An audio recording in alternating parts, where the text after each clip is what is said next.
Question number 82 Shri Anand Bhadauria जी। जी अध्यक्ष जी, प्रश्न संख्या 82। माननीय मंत्री जी, माननीय सदस्य। अध्यक्ष जी, मैं आपके माध्यम से माननीय मंत्री जी से जानना चाहता हूं, इस सरकार के दौरान गोल्ड लोन एनपीए में ऐतिहासिक वृद्धि देश में आर्थिक संकट की ओर इंगित करती है। रुपए का डॉलर के मुकाबले ऐतिहासिक पतन और अभी जो भारत सरकार ने 196 लाख करोड़ का बजट प्रस्तुत किया है, वार्षिक बजट, लुढ़कती आर्थिक विकास दर,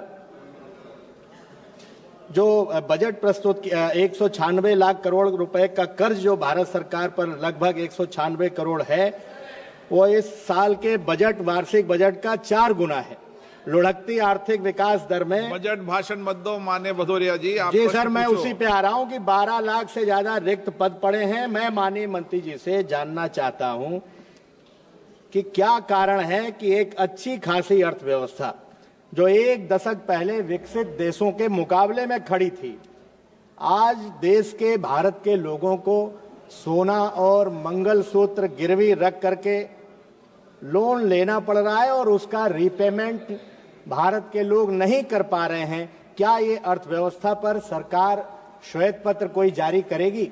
माननीय मंत्री जी।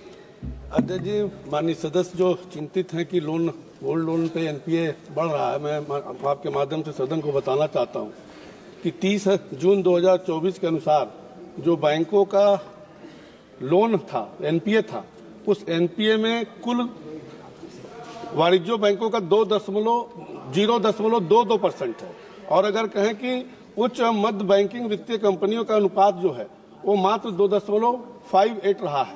और जहां तक माननीय सदस्य ने अर्थव्यवस्था की बात किया है, 2014 के बाद से जिस प्रकार से देश के यशस्वी प्रधानमंत्री ने इस देश को आगे बढ़ाने का काम किया है, 2014 में जहां हम 10वें स्थान पे थे, आज बढ़कर के हम 5वें स्थान पर पहुंच गए। माननीय सदस्य।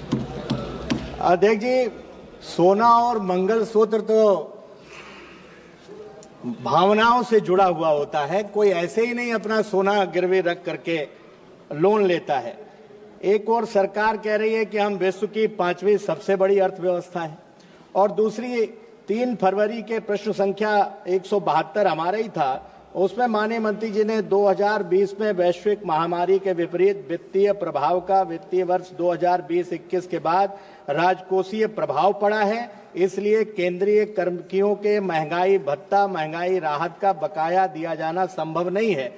सरकार ने ये जवाब दिया है। तो मैं अध्यक्ष जी जानना चाहता हूं, मेरा माननीय मंत्री जी से प्रश्न है कि आप अपनी सुविधा के अनुसार तो अर्थव्यवस्था का बखान कर नहीं सकते कि अर्थव्यवस्था अच्छी है या खराब है, और अगर अच्छी है आपका कौन सा कथन सही माना जाए? अगर अच्छी है तो क्या केंद्रीय कर्मचारियों और पेंशनरों का डीए और डीआर देने का कार्य सरकार करेगी? अध्यक्ष जी, जहां तक उन्होंने महिलाओं की बात किया है, एक व्यवस्था दी गई है कि वो चाहे तो अपना ज्वेलरी भी रख करके लोन लेकर के अपना काम चला सकती है। बाकी जो दूसरा इनका पार्ट है वो मूल पर से संबंधित नहीं है।